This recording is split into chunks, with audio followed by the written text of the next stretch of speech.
I'm Sean Locke. Welcome to TV Heaven, Telly Hell, the show that worships great telly and issues a fatwa to the rest. My new show is going to be called Old Dog New Tricks. It's a challenge show where we give people the chance to do things they've always dreamed of.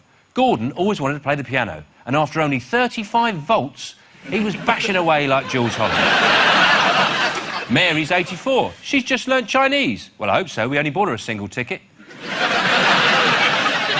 And now to reveal his personal TV heaven and telly hell, please welcome my guest, Bill Bailey.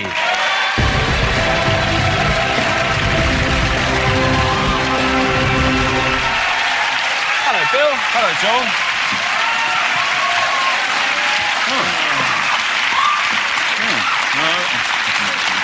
Well, welcome to TV Heaven, Telly Hell. It's a show where you talk about what you love and hate on telly. Do you watch a lot of telly? Yes, I do. Phew, thank God. Yeah. Thank you for asking. I watch anything, really. Right. Anything that's on. You just really. watch anything that's on? I watch anything that's on. I've got a special one of those, you know, Video Plus.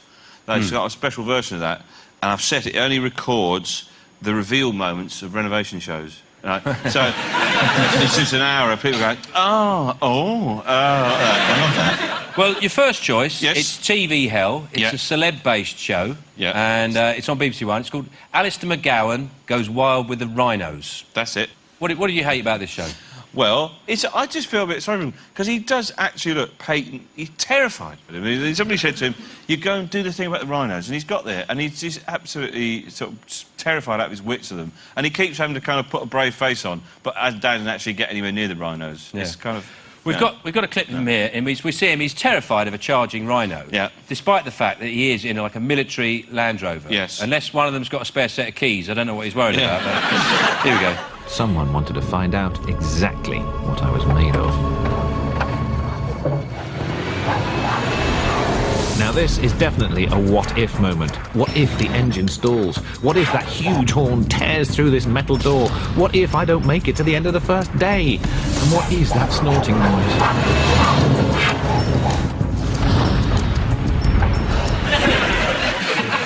He is, throughout this programme, just permanently shitting himself. It's an hour of a man just going, I want to go home. It's not really a what-if moment, though, is it? No. Really? It's a nothing-happened moment. You know, it's a not-quite moment. Yeah, we drove off. We drove off, and everything was fine. Yeah, he's just about to break into an impression there, isn't he? Oh, right. I don't know. He breaks into our impressions throughout it. Oh, really? He crowbars them in. What do you mean, oh, really? You've seen it? I mean... You know my memory, though, John. You did watch it, didn't you? That's Alistair McGowan. Is that Alistair McGowan? And we call What was that big thing before? That's a hat. Oh, you just trying to trick me with your big words. Yeah. Yeah, he's a total wuss on this. I know, it does, you know, and it's obviously a bit of a shame, because he's actually genuinely terrified of it, and the producer's gone, go on, get near it, go on, poke him, and he won't have it. I mean, what you should have done is when they said, do you want to go to Africa, he's gone, no. No, exactly, yeah. Well, in this show, it's not just Alistair. Yeah. It's not just him and rhinos. You also get to see him in the shower as well, which is a bit of a treat. A bit of a treat for the ladies. Yeah. So here we are, just about to film a piece in the hilltop shower, having just cleared it of a snake. For sake. Fucking snake. Oh, I thought I got over all my fears. The league table was changing, and then suddenly we walk in and there's a snake. Not just lying, rearing. Yeah, rearing. Yeah. It wasn't just lying there, rearing, ready to pounce on the person that took it out of the shower. Look at him there. Look, he won't go near the rhinos. He's not afraid of standing under a giraffe pissing. But it's a weird type of television, this, isn't it? Because it seems to me like the bigger the celebrity you are, the more exotic the animal you get. Yeah. Like John Cleese, he got the ring-tailed lemurs of Madagascar. Yeah. You can imagine them sending Peter Andre to Hertfordshire to look at some cows or something like that. Yeah. Nicholas Wishall dances with ducks or something. Yeah. Whereas you are, you're mocking this. You actually do. This is your new stock in trade. This is my new thing. I know. I've done various animal programme. I did one about otters, and otters You may laugh, but the otter's quite vicious. And in fact, the bloke that took me around the otters, he was great because he was going, you know, the otters, they're beautiful creatures, they're lovely. When they see them swim, they're beautiful. And off camera, he's going, they're vicious little bastards. I was going, have you seen any otters here? And he goes, no. And he goes, but there's quite a lot of dogging goes on there, you know. He hadn't seen any otters. He hadn't seen any otters. He's seen quite a lot of bums going up and down in the cars. I did this thing about... I went to India, did a thing about bears, about dancing bears, and we got in with the bears, and the bears, they're huge, they're massive, these bears, you know, they're huge, and they've been subjected to a lifetime of human abuse. And then, yeah, you go in, Bill, they'll be fine. They'll be absolutely fine. And this bloke kept saying things to me like, he'd say, when you go close to them, he said, always approach from the front. And I went, right. And then he went, oh, no, never approach from the front. And he goes, oh, my English.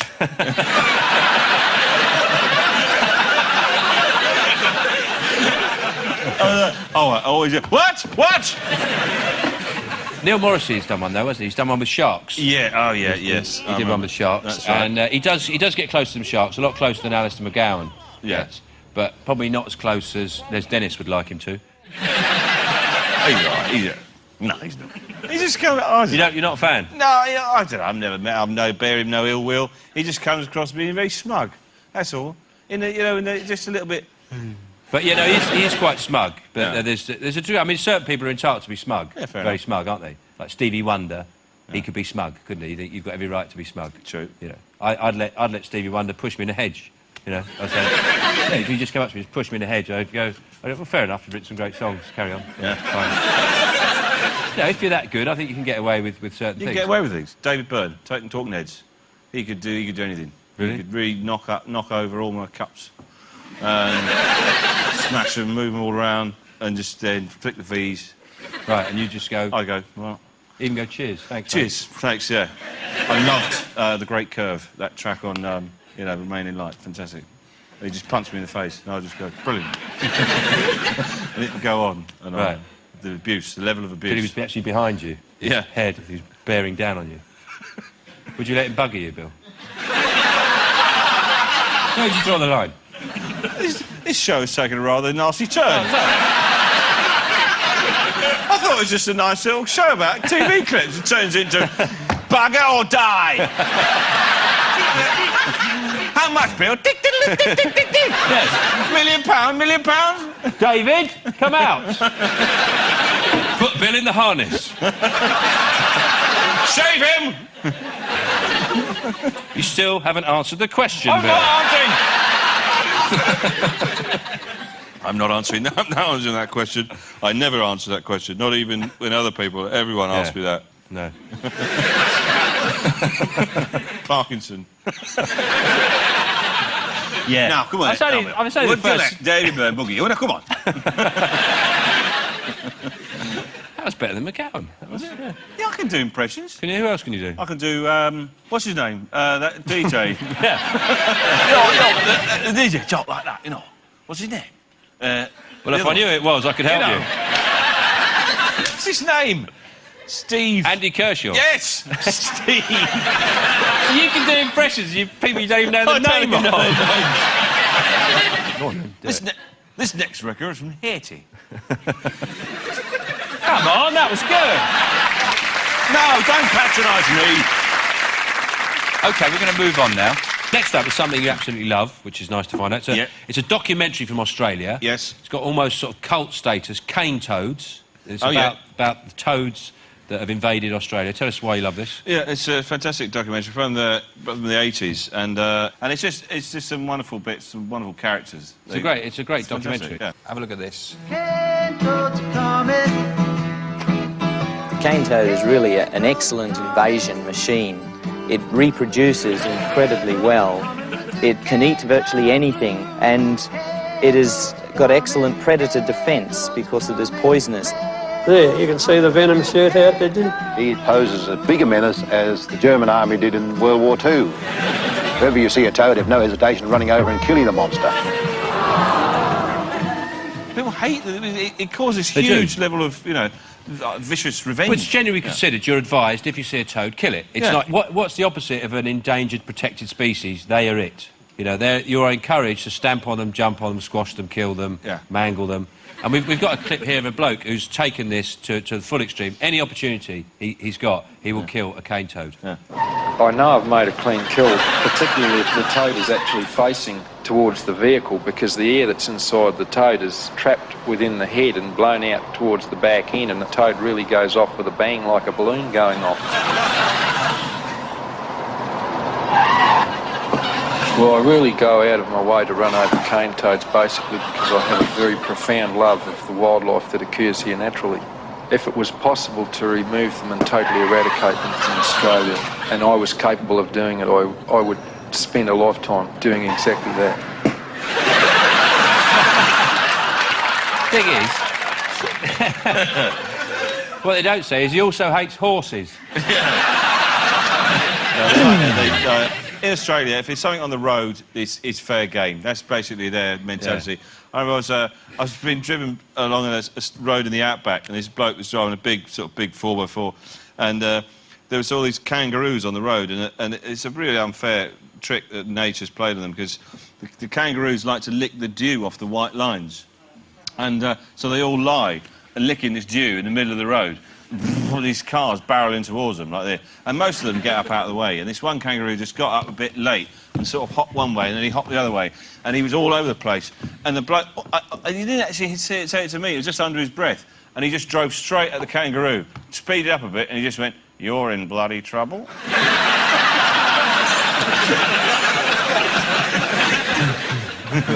This is went. Turned up the country and western music. Ding, ding, ding, ding, ding, ding, ding, ding, ding. It was. Well, some people interested in the toads, they found that some people neither hated them or loved them, but they used them for recreational purposes. Oh. When heroin and other drugs weren't freely available, the next best alternative was to go out and get a cane toad and kill it, boil it down into a solution for 10 minutes, with a bit of water in it, and drink the residue. So some of the South American Indians, they, when they get the mescaline out of the cactus, they say that that you actually start to see the world through the consciousness of the cactus. The toad's the same. Kate Moss. That's brilliantly inventive, isn't it? For a dopehead. Yeah. Boiling down a toad. Yeah. I mean... And then drinking and then the drinking the residue. residue. Bloody hell. Yeah, Fair play, I say. I worry about overdosing on Gaviscon. And Yeah. have I had too much toad juice? I don't know. What's the right amount? Yeah. Does it say on the toad? Has it got a thing on the toad? You drink half a pint. Anyway, we've got a bit of a treat for you now, Bill, because I know you love animals. We've actually got a cane toad for you. There we go. Thanks so much. There we go. Oh, Jesus Christ. Oh, look, it is as well. It's a cane toad, look. Is it? Yeah. Bloody hell. Don't drop it. Oh. Oh, The thanks. thing about them is they're poisonous. Oh, Christ! And, They shoot venom out of their eyes. yeah. Let me know, has he got it too tight? I'll ask the toad. Has he got you too tight? Let go! Well, I've got a kettle here as well. Right. So I thought what we could do, you can boil it up, drink it, and see what state you're in after the break. Ladies and gentlemen, we'll be back after the break with Bill Bailey.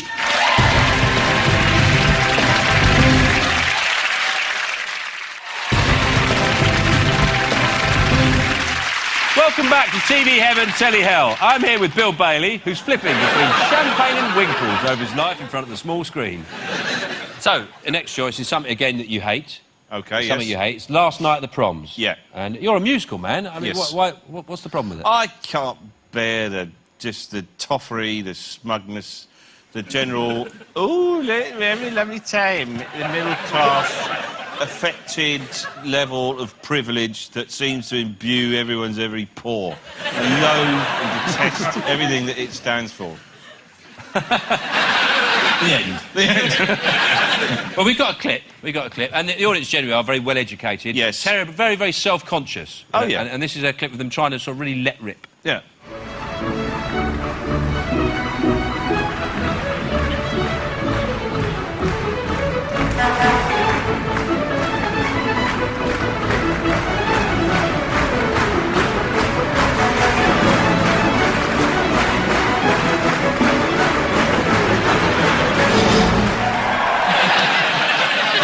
Once a year, they live for that moment, don't they? They do. That's once a year they go mad. Yeah. Do. I don't know what they're drinking, but it's not strong enough. No. Let's go mental, Toby. Righto.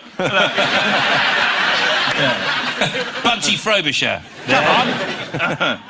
I'm wearing an amusing tie. Look at her. That's their equivalent of a mosh pit, isn't it? Yeah. That's it. Yeah. Well, I think they call it the Gosh Pit. Oh, is it? Yeah, All right. yeah. Oh, gosh, it's lovely down here. Yeah. It seems like past its sell-by date a bit. And what I think the thing is I don't like about it is the fact that the kind of middle-class, kind of upper-middle-class kind of level of privilege has hijacked the whole notion of classical music. Do you think it puts people off? It puts people off, yeah. Yes, they see that, they go, oh, God, it's got... Yeah, oh, no, it's not for me. Whereas it may well be. But I think it's the last night at the proms Yeah, is where I they have all suppose. these traditions and they have all these True. sort of little in-jokes. Yeah. And there's one... We've got a clever one here. Is if there's a particularly sentimental piece, they pass handkerchiefs amongst the crowd.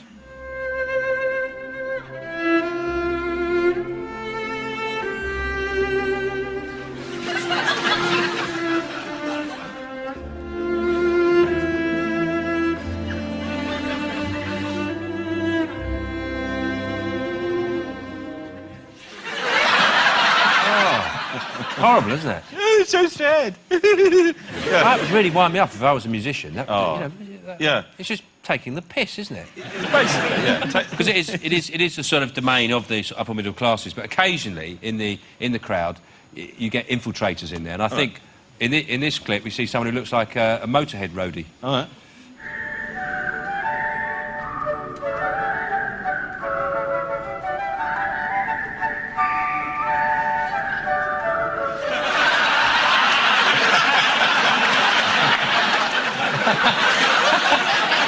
He looks terrifying, doesn't he?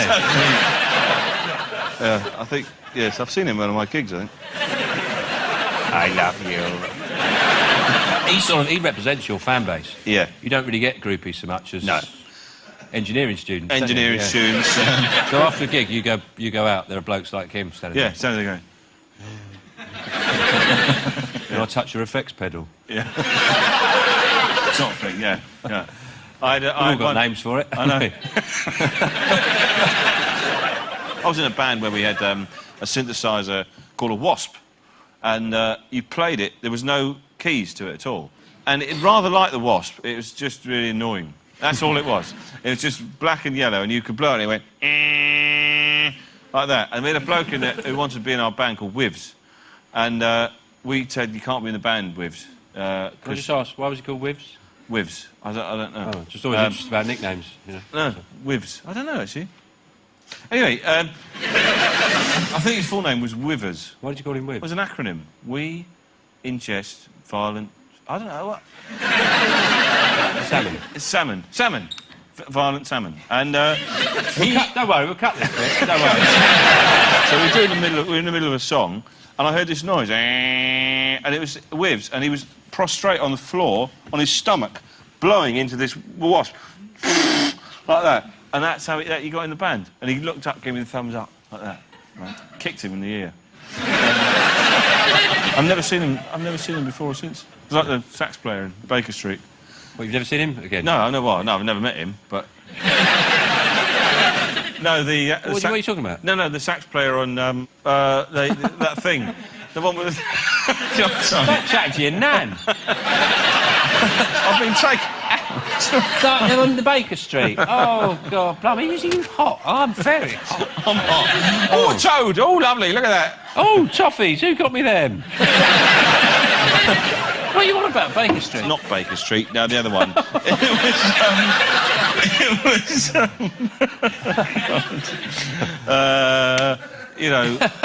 Lou Reed. You make Ozzy Osbourne look like Paxman. Lou Reed. That one, do-do-do-do-do, and the colour girls go do-do-do-do-do, you know. Yeah, Walk on the Wild That's Side. it, Walk on the Wild Side. And there's a lovely solo in that, a saxophone solo, where they go do-do-do-do-do-do. And the theory and the myth was that some bloke just wandered in off the street and just played it like that. Nobody knew who he was. Right. And then he finished it and he went like that, and he just walked on. And nobody saw him again. And he's called Wivs. Well, the story. Well, it will be one day.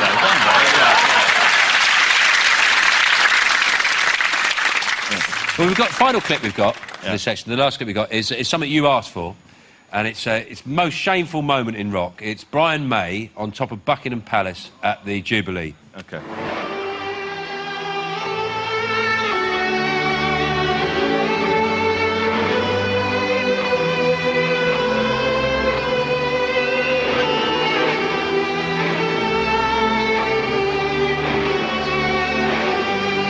Disgraceful, isn't it? It's just like rock and roll never happened, is it? Yeah. He's not even got up there, you know, against the Queen's wishes or something, you know. No. Scrambled up there, you know, as a maverick. Rock and roll is meant to be like rebellion and you know, groupies, toss yourself away, brilliant, cocaine, midget, oh, big pineapple made out of cocaine. 14 leopards came in, and one of them was a lesbian, jumped up, way, like that, drugs in my eyes, cane toad, bang, bang, bang, bang, bang, punching a cane toad with the giant bladder of a medieval, you know, juggler, and Your Majesty, would you mind if I play on, you know? Yes, of course. Yeah, if when he was playing, there was loads of security guards and SWAT teams trying to get him off, you know, and he just got up there and went, he's actually going, well done, Queen. Yeah. Here's your favourite tune. Yeah. Oh, mind you, he's pretty sick of it by now. But, oh, not this old shit again, she play this. No. I'll play something out, anything, I don't mind. Probably the worst he did is probably knocked her sky dish over. You know? It's funny because that was that whole event. It was in the gardens of Buckingham Palace. It was like a festival in the back grounds of a palace. Yeah. Apparently, she made a fortune selling cans. Yeah. 3 rooms of banging privilege. Well, thanks, Bill, for that glimpse into your TV heaven, telly hell. And on this show, we like to see ourselves as the sealed knots of television. We can reenact any moment in television history. Is there anything you'd like to do? Oh, yes. Oh, don't tell us. It's keep it secret. Ladies and gentlemen, Bill Bailey!